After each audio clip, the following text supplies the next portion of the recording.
Meron ka bang extra phone sa loob ng kotse mo? Yung hindi alam ni Mrs. Wala.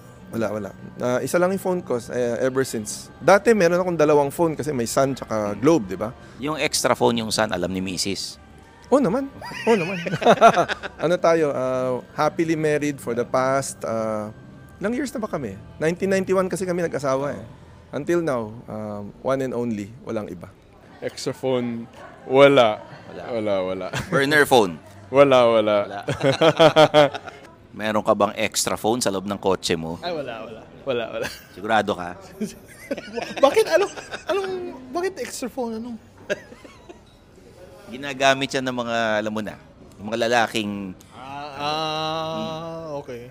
Burner phone. Oo. Tama. Meron kang ganon. May email naman. Wala. Kasi wala akong pera para sa extra phone.